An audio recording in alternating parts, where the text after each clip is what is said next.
in case you were wondering what my shirt looks like. Since it is technically award season, I thought it might be appropriate to dissect a famously critically acclaimed example of a famously controversial subgenre. The movie is Gran Torino, and the subgenre is movies about racism made by and for white people. You know, your Green Books, your Crashes, your The Blind Sides, your The Helps. But oh, this one is special. By that I mean it's worse. It's so much worse. I swear, when I first saw this movie, I thought I was from a completely different planet than everyone else. It was a couple years ago, and I only heard good things about this movie. Like, I wasn't overhyped. I didn't go in expecting the best movie of the decade or anything like that, but I did go in expecting that I would get it. Like, I would come away from this movie understanding what made it so compelling and why people were so enthralled with it even years later. And it was one of the worst movies I have ever seen in my life. That was my genuine thought coming out of this movie. I was in shock. In the years since, I could never get over how seemingly everybody else in the world could have gotten this movie so wrong. So when I was trying to figure out what to make my next video about, I, as usual, asked myself, what is a topic I'm passionate about? Something I could meaningfully speak to for a whole video. And weirdly, this popped into my mind. So, seeing that this movie was on HBO Max and thinking this would be a pretty short, easy video to make, I rewatched Gran Torino. And, well, I ended up having a lot more to say than I ever thought I did.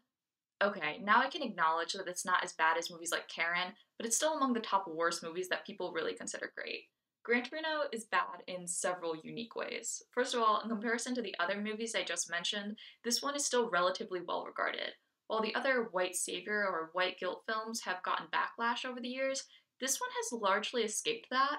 Like, at least in my experience, the only times I heard people reference it in reviews, on podcasts, on Twitter, they've been complimentary. I've heard people call it Clint Eastwood's best movie.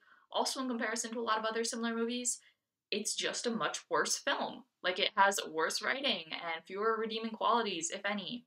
But the one thing that really sets this movie apart from the crowd is its message. You see, typically a white guilt movie is made to make white people feel less bad about being white in a racist society. This is achieved by sending the message that not all white people are bad, and as long as you aren't as racist as those other bad white people, you aren't really racist, you're fine. Gran Torino is a movie that not only says it's okay to be white, it also says that it's okay to be racist as long as you're not chill with drive-bys and rape. By the end of this video, I just hope I've captured a little bit of what it feels like to watch this movie, to spare you from having to sit through it yourself, which would surely result in your jaw dropping so many times it gives you TMJ. Unless, of course, you saw this movie in the past and still maintain that it's actually good, in which case, maybe you should give it a revisit. Just have an orthodontist on speed dial. Who are you? Hi. What do you want? I live next door. Come on, get the shit out of your mouth. Tell me what you want. From what I can gather, most Clint Eastwood movies seem to be about him playing a crotchety old man that everybody else has to work really hard to endear themselves to. Okay, to be fair, the only other movie I've seen of his was Million Dollar Baby, and I thought it was, like, okay, definitely schmaltzy, but one person's schmaltz can be another person's catharsis, I get it. I think in general, Eastwood movies probably just aren't for me. At the same time, they aren't above criticism. I'm not trying to say that Clint Eastwood isn't good at directing, because I haven't seen enough of his movies to even form that opinion. He's certainly competent. And as far as his acting goes, well, I also really haven't seen enough of that to form an opinion, let alone like a qualified one, so I can and will only speak to what is in this movie. So, what's the story of Gran Torino? Here's a brief rundown. This story follows the character of Walt Kowalski, an old Korean War veteran who lives alone in his house in Detroit. He has a bad relationship with his two adult kids and their families, is disillusioned with his Catholic faith, and lives next door to a Hmong family, the Von Lors. Tao, the young man who lives next door, is pressured by his older cousin into joining a gang and stealing Walt's treasured, mint-condition 1972 Gran Torino. Of course, this plan goes awry, which gets Tao into trouble with the gang. The primary inciting incident of this movie is when the gang returns to try and grab Tao, prompting Walt to chase them off with a rifle. This makes the entire Hmong community grateful to Walt for quote-unquote saving Tao from the gang. From this point on, Walt spends more and more time with the next-door family and other members of the community, and even becomes like a mentor figure to Tao. However, the gang members are still pissed at Tao for leaving the gang and jump him on his way back from work one day. Walt decides to beat up one guy to get them to leave Tao alone, but this only prompts them to carry out a drive-by shooting of Tao's house and to beat and rape his sister. After this, Tao is understandably hungry for vengeance, but Walt instead tricks him into getting locked in his basement as he goes out to take revenge on the gang entirely by himself. But instead of killing all the gang members, he tricks them into shooting him dead in front of a bunch of witnesses, which we are told essentially guarantees their imprisonment. The final scenes of the movie show Walt's funeral, the reading of his last will and testament, and finally Tao driving the prized Gran Torino, which Walt left to him in his will. Okay, if you haven't seen this movie, I'm sure this sounds pretty basic, like typical 2000s era feel-good white saviorism. What I did not dive into, however, is the main character himself, our story's hero, Walt Kowalski. Walt Kowalski is extremely, incredibly racist towards everyone. We see this through his incessant use of racial slurs, the disgust with which he looks at other people in his neighborhood, and his monologuing about everything and everyone he hates. He starts this movie showing open disdain for Hmong culture and continues to mock it even as he is supposedly growing less ignorant. He's also not just ignorant of other cultures, he is plain hateful of non-white people. Well, I've got one. There's a Mexican, a Jew, and a colored guy go into a bar. The bartender looks up and says, "Get the fuck out of here." But this bias is not confined to Walt's character. This entire film takes his perspective. The camera is his eyes, the way it lingers on everything as he judges it. His voice may as well be the voice of the film, since he's usually posed as the one speaking sense to the other characters, many of whom are either cartoonishly annoying like his family members, or in need of sage wisdom and guidance like Tao. Honestly, the knowledge that Clint Eastwood directed, produced, and starred in this film is probably adding to this effect, but it is undeniable that we are supposed to be sympathetic to and rooting for Walt the entire time, basically. He is without a doubt the central protagonist. It's not just that he's the POV character for most scenes, we're watching his personal growth throughout the entire film. He is arguably the only character going through any kind of internal journey. And of course, the film ends with his death via self-sacrifice. But I'll get more into that later. So this film has two general issues with race. One is the film's racism towards primarily the Hmong people. Another is that this film exemplifies the white savior trope almost to the point of parody. Let's address the first. We're having a barbecue. You want to come over? Just keep your hands off my dog. I want to make it clear that I am not Hmong, I am not Southeast Asian, I cannot speak to their experiences. Certainly some Hmong people voiced their support for this film when it came out, complimenting the film's inclusion of Hmong culture and especially the casting of actual Hmong people in these roles during a time when they definitely could have gotten away with casting random Asian actors in these roles. Of course, there have also been criticisms of the portrayal of Hmong culture, but I am not an expert or in any way qualified to speak on this. This is not the reason I'm making this video. This is not intended to be a deep dive in how the film portrays one particular people. Instead, this will be an exploration of some of the most uncomfortable, embarrassing tropes that have been plaguing Hollywood to this day, and I will be doing so using one of my least favorite films of all time as an example. On top of this, Gran Torino is not a particularly deep or complicated movie, and it's not hard to see where it fails.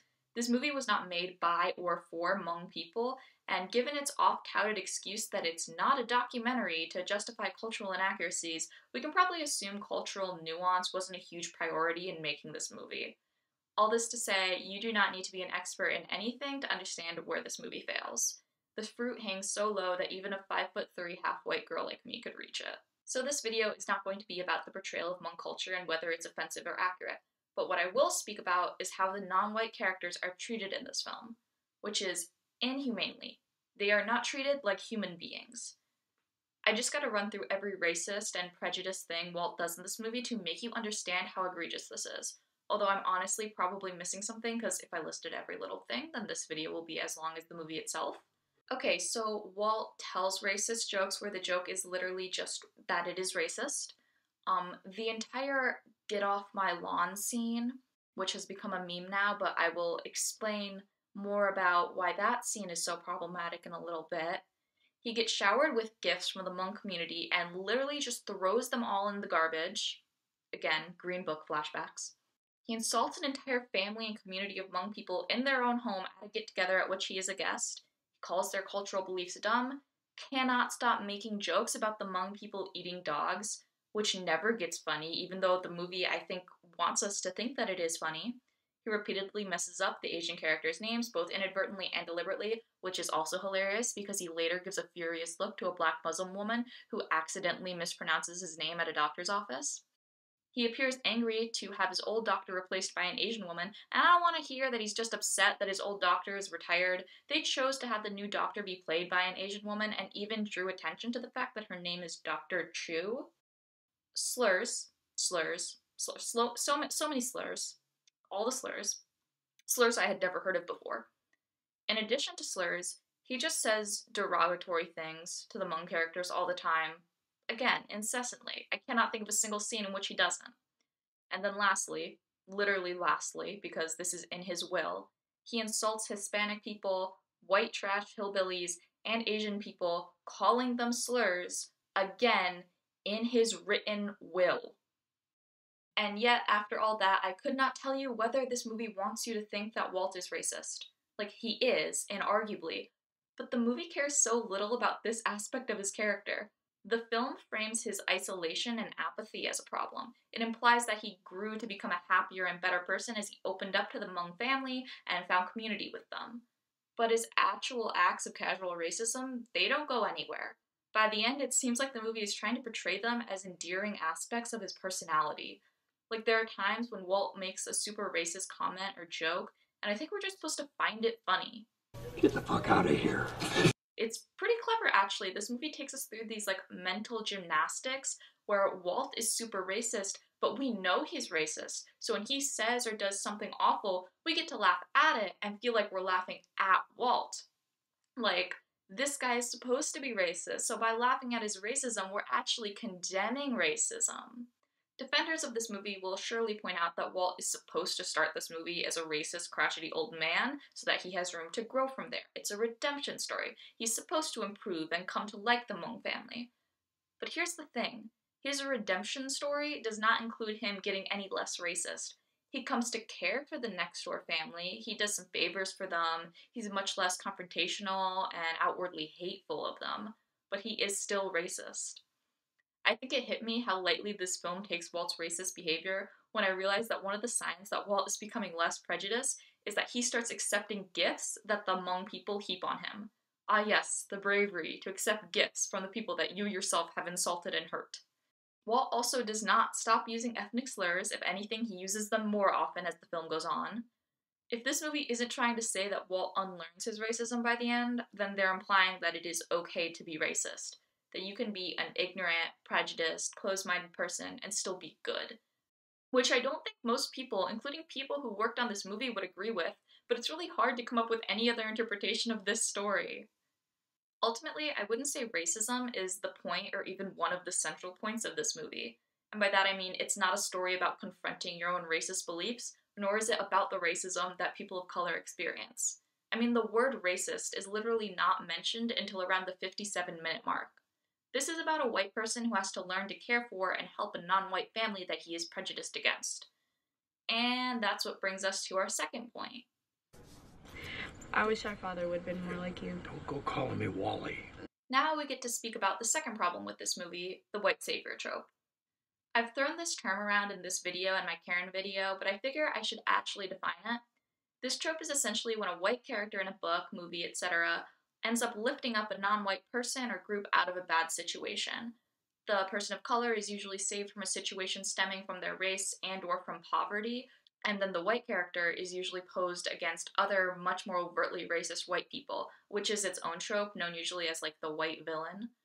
These stories almost always give far more attention to the inner struggles of the white savior, while the POC characters tend to be stereotypical and shallow in comparison. And of course, these movies are almost always written and directed by white people for a primarily white audience. Why do people hate this trope? Well, if it isn't obvious, these stories privilege the experiences and journeys of white characters over non-white ones. The non-white characters, despite being integral to the plot of the story, are sometimes closer to plot devices than to actual agents in the story. Not to mention the fact that these stories oversimplify complex issues like racism, violence, poverty, and inequality. Whether they mean to or not, they usually conclude that the solution to these systemic issues is for a good white person to come in and save the day. I could launch into a full lecture about this trope from its roots in the myth of the white man's burden and colonialism to how and why it still persists today, but again, I am not anywhere near the most qualified person to speak on that, nor is it absolutely critical to understanding why Gran Torino faceplants right into this trap. Before I gave a very brief overview of the events of the film, but let me go into a little more detail. The first thing that Walt Kowalski does in this movie that really brings him closer to the Hmong family next door is chase the gang members away when they come to pick a fight with Tao, the get off my lawn scene. But what's Walt really doing here? He's waving a gun indiscriminately at a group of unarmed Asian people, including Tao's sister, mother, and grandmother, while growling at them all to get off his lawn. He also says this. Used to stack fucks like you 5 feet high in Korea. Use you for sandbags. Then, when the gang members do leave, he tells the Vong Lors to get off his lawn again. This doesn't come across as a man who's trying to help protect an innocent family from danger. This comes across as a man who sees people of color all as thugs and wants them away from his property. I feel like this movie tries to get ahead of this obvious interpretation by having the sister character, Sue, thank him while he responds by saying, I didn't save anyone, I didn't help anyone, I just wanted to get all you people off my lawn, albeit with more slurs. Then we, the audience, are supposed to be like, he's in denial. He actually does care about doing the right thing and protecting this family. But no, Walt is admitting he is racist trash, and I believe him. The other interpretation is that Walt actually doesn't care right now, but will later. This is more believable, but I still don't think the movie understands how irredeemable it makes Walt look right now. And that's just what Walt literally does in this scene, not taking into account how the camera and narrative frame it. This is where it really gets embarrassing. The scene is dark and tense. Once the fighting breaks out, it becomes more chaotic. The Vong Lor family is at risk of serious danger. Even when the rest of the family comes out to try to help Tao, this does no good. Enter badass Walt Kowalski with his rifle. Immediately, he commands the situation, gives the gang members a dressing down, a racially charged one at that, and they are intimidated into leaving. Clearly, in this situation, Walt has the power to protect and defend the innocent, powerless Hmong family. And Sue thanks him for saving Tao and the rest of the family. In the next scenes, the narrative takes the savior notion even further by having the entire community heap gifts onto Walt, which Sue explains is a way of them thanking him not just for saving Walt, but for protecting the entire community from the gang. The script literally has her call him a hero of the neighborhood. The series of events alone makes a pretty good case for the white savior trope in this film. But there is more. The next event that brings him closer to the Vong Lor family is when he has to save Sue from a group of young black guys who are harassing her as she walks home. I remember watching this movie, rewatching it, and I literally wrote in my notes, I am so not interested in seeing what this movie has to say about black people. Walt sees them from across the street and drives over, steps out of his car, puts them all in their place, calling them slurs, by the way, before finally pulling a gun on the guys and telling Sue to get in his car. He even gives a little line like, I'm one of the guys you shouldn't mess with. Again, the threat backs off once Walt shows up to intimidate them. Here we also see the 3 guys all wring their hands after Walt drives away, saying how he bested them and they should have fought back. Clint, did you really think you needed to include that to make you look even cooler? I don't know, are we on board with an openly racist armed white guy owning a group of unarmed young black men? Are we supposed to get some kind of joy from that? This scene is probably the closest thing we get to Walt helping the family from racist people that are worse than him, because in this scene, the black guys are acting rapey and clearly fetishizing Sue as an Asian girl, but there is no evidence to suggest that they're actually any more racist than Walt. They're just more of an active threat in this scene. Again, goes to my point that this movie says it's okay to be racist as long as you're not also a rapist. And do I even need to mention the protect women from the group of threatening black men part? What the hell? Why was that needed? What does it even have to do with the story? This, I really, really regret to inform you, is not the only time sexual violence plays a role in this movie's plot. Nearing the end of the film, Tao is jumped by the gang who rob him and burn his face with a cigarette. Tao specifically tells Walt not to intervene, but in an effort to get the gang to leave the family alone once and for all, Walt tracks down a gang member, beats him up, and warns him to make the rest of the gang stay away from Tao. This, as you might imagine, doesn't solve things, and instead the gang injures Tao in a drive-by shooting of his house. Tao is okay though, as is the rest of his family, but they realize Sue is missing. Sue eventually walks through the front door, having been beaten and raped by the gang. So this is a lot. This is insanely heavy. Like, of all the things this movie did not need, I would say a rape and revenge subplot is up there. And considering the rest of the movie would play out exactly the same way, regardless of whether or not Sue was sexually assaulted, I really cannot imagine why the screenwriters or Eastwood thought that this was necessary to the story.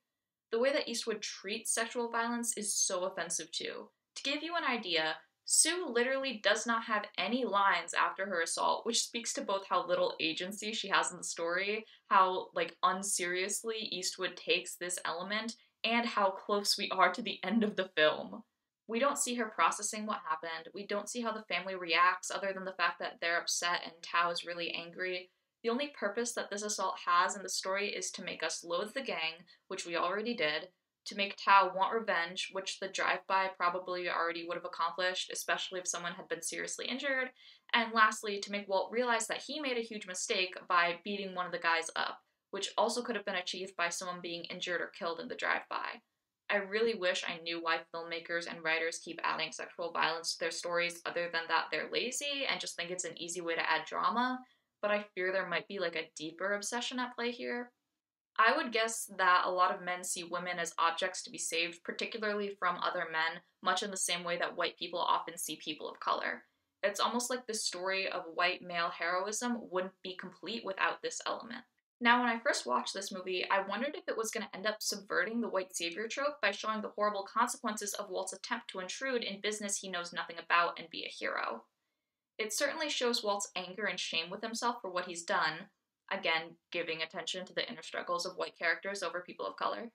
But no, it does not reach that conclusion at all. This movie actually just ends up saying that Walt's only mistake was he didn't interfere in the right way. Instead of just intimidating the gang, he should have taken them all out. Walt literally says in this movie that Tao and Sue don't stand a chance with the gang around, the implication being that it's up to him to make sure that the gang is out of the picture. This leads to his final decision to sacrifice himself in order to get the gang all arrested and imprisoned. This is the ultimate savior move, the original savior move, in fact.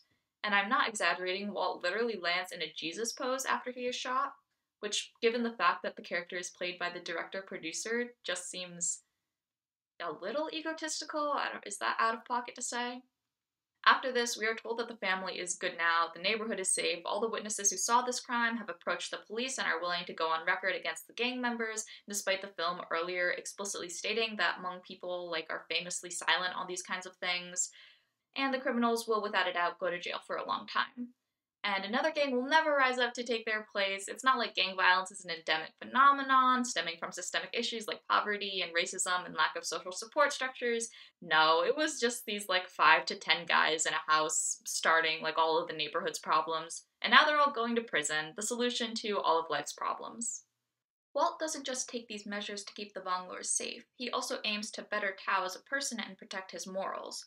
Importantly, when Walt goes to confront the gang, he locks Tao in his basement so he can't come with him. He does this presumably because his plan to sacrifice himself doesn't include Tao, but also so that Tao won't have to scar himself for life by killing another person. This again ties into Walt's own backstory with his trauma from the Korean War. Earlier in the film, Walt also tries to give Tao advice on how to carry himself, he teaches him handiwork, he gets him a job, he bullies him into asking a girl out. I may not be the most pleasant person to be around, but I got the best woman that was ever on this planet to marry me. We're supposed to see this as him growing to care for Tao and redeeming himself by helping him. The theme of redemption is particularly fraught the way it's treated here. I think I can see what they're trying to do. Tao was originally ordered by his mother to work for Walt in order to redeem himself after he tried to steal Walt's car. But really, it was through Tao that Walt ended up redeeming himself. Very clever. But I feel a story of Walt righting his wrongs and growing as a person should include less lecturing Tao about everything he's doing wrong with his life and more listening and learning. Fewer racial slurs and more shutting up. Gran Torino, though, is in no way interested in exploring the actual roots of racism, just like any other white savior film. It's interested in exploring the emotional turmoil of one white person and showing how people of color are crucial to their self-actualization. Not for the lessons that they learn from, but simply for their narrative use in the plot. It's also very committed to showing how a white person's sacrifice is critical to ensuring that people of color will be safe and prepared to thrive in the future. off screen, of course, because nobody wants to watch their story now that the white person is out of it. This entire film sets up the idea that since Walt was racist and thus hesitant to help the Von Lore family, they actually should be more grateful that he ultimately decided to help, because he had to overcome his own prejudice in order to do so. In reality, obviously, he should have felt nothing but shame for how he ever treated the Hmong people. It is he who should have been making reparations to the Von Lores. To sum it up, the first line that the Hmong family says to Walt is thank you, and the first line he says back to them is get off my lawn. And just, I don't know. I don't know about that. I'm his replacement, Dr. Chu. Even if this movie were not racist at all, it would still suck. If the main plot of the movie had nothing to do with race and every character were white, which is a change you could honestly make without switching up too much of the core of the story, it would still have a ton of the same issues. Again, I'm not going to make sweeping judgments about Clint Eastwood as a director, but the choices he made in this particular movie beg acknowledgement. It really feels like he thought the viewers were idiots who cannot understand subtlety or subtext. Corco's interested in you. He heard what you did. He would like to read you. He says that people do not respect you. They don't even want to look at you. The way you live, your food has no flavor. You're worried about your life. You made a mistake in your past life, like a mistake that you did. You're not satisfied with? He says you have no happiness in your life. It's like you're not at peace. For one, Walt speaks to himself under his breath constantly, to the point where it's basically a running monologue. Except instead of non-diegetic narration, he's just talking to himself aloud. I will forgive this when he is talking to his dog, because we all talk to our pets, but that is it. There are plenty of scenes where he talks to himself totally unprompted, and it completely took me out of the movie. One really egregious example is when he watches some neighborhood kids refuse to help a neighbor who drops her groceries. He says some line to himself about, well, the kids these days. Then he reacts with surprise when he sees Tao run over to help her, and he says aloud, would you look at that? Could you understand me? Would you look at that? He said. Like, it's not enough that you see the disapproval and then the surprise plain on his face, we also have to have him state his thoughts out loud.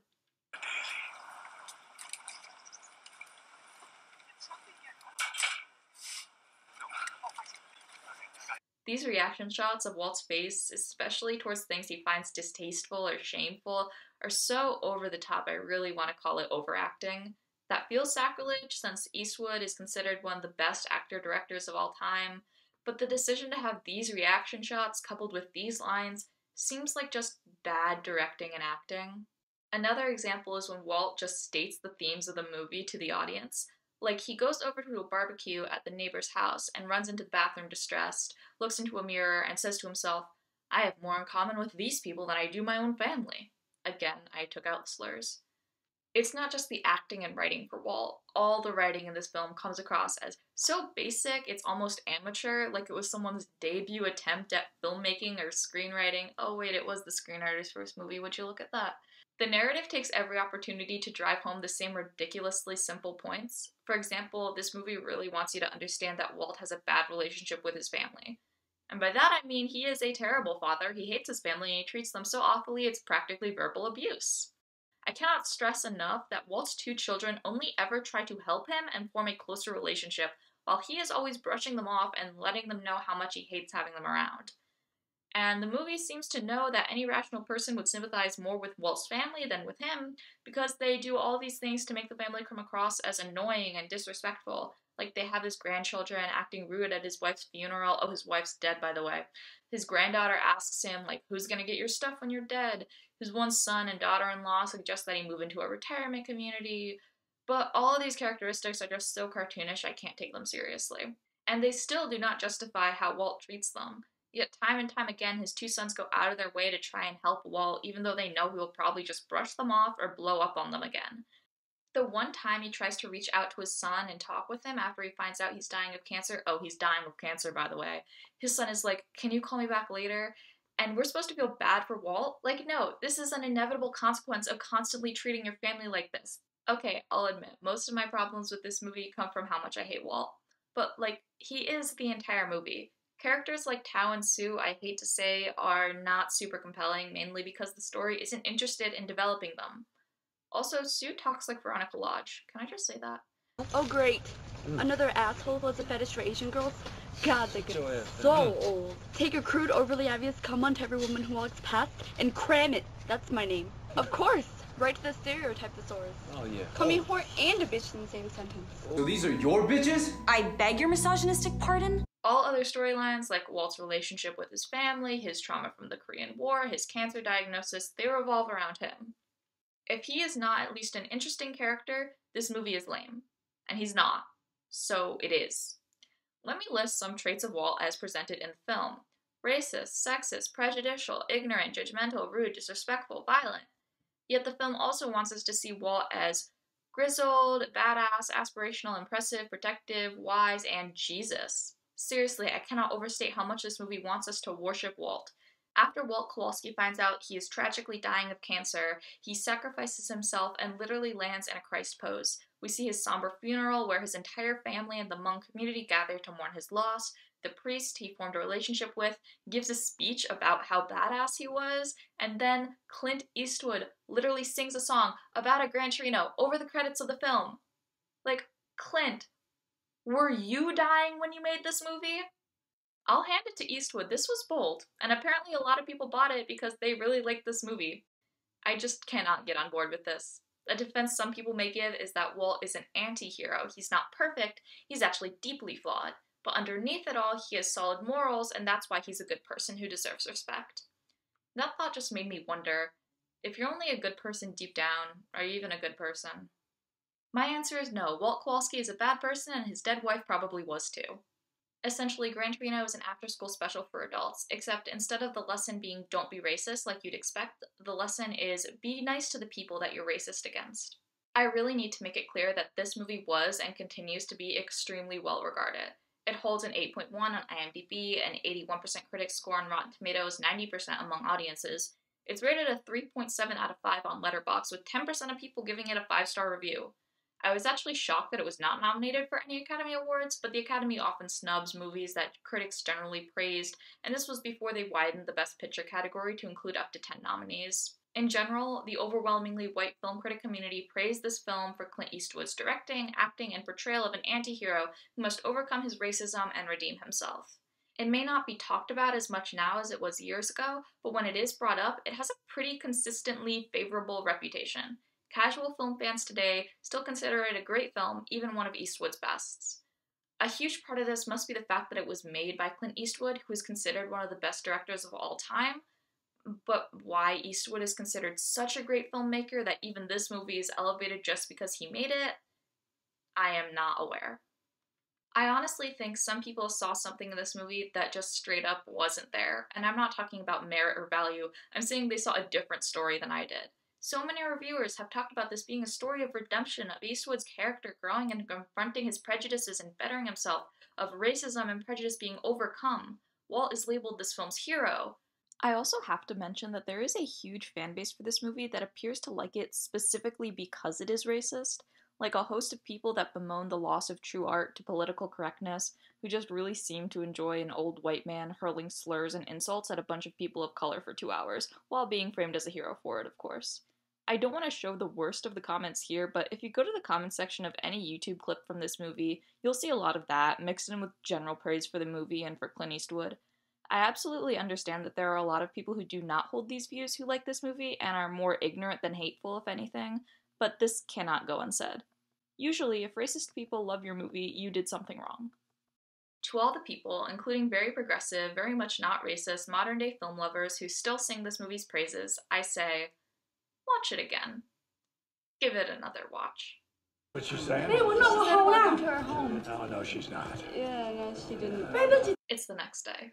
I can't help but imagine that if this movie starred a man who was violently racist against his black neighbors, we wouldn't be so quick to dismiss it. Something about this racism would just ring a bit too dark and a lot less funny. For some reason, though, we can't excuse the racism that Asian people experience in the United States. I mean, part of this is understandable. The effects of white on black racism are baked into our society, inextricable from the legacies of slavery and violence. This history is unique to black Americans. There is no reason why racism against other minority groups should be considered more acceptable, though.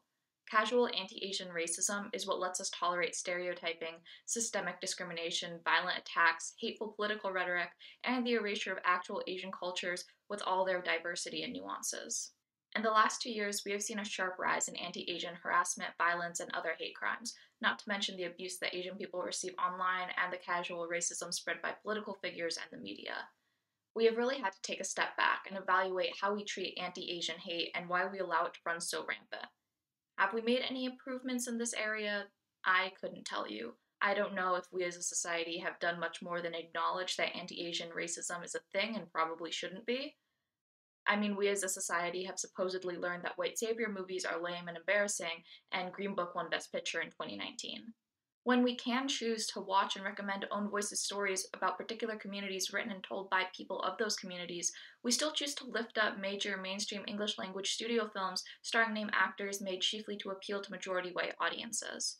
And even as those films go slowly out of style, we seem to cling to the merit of older movies that supposedly embody these harmful tropes. It's like we don't want to acknowledge where we may have had bad opinions, especially if they were problematic bad opinions. But the thing is, you can still enjoy a movie even if it fails in one particular area. You can appreciate good acting and innovative filmmaking. You can let emotions get to you even if you know the movie is overly simplistic or even manipulative. It's absolutely possible and even productive to acknowledge the faults of art you still like. That being said, I still have no idea how anyone likes Gran Torino. If you do, could you please let me know? I am not out here to cancel Gran Torino. I honestly think just declaring thing problematic, therefore thing worthless, is a poor way of evaluating art that doesn't actually help us think more critically at all. But Gran Torino is, in my opinion, a movie with no redeeming qualities. Every element, from the cinematography to the acting to the pacing to the themes, ranges from mediocre to offensively bad. And on top of all that, this was the first movie I've ever seen that forced me to pull up the Wikipedia page entitled List of Ethnic Slurs just to decipher the dialogue.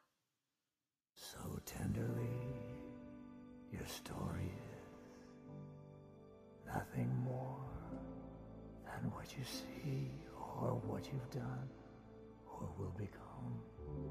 Standing strong, do you belong in your skin? Just wondering. Gentle now, the tender breeze blows, whispers through my Gran Torino. The next event that brings him closer to the Von Lohr family... Oh boy, I forgot about this. The next event that brings him closer to the Von Lohr family is when he has to save Sue... Oh god, I don't have the energy.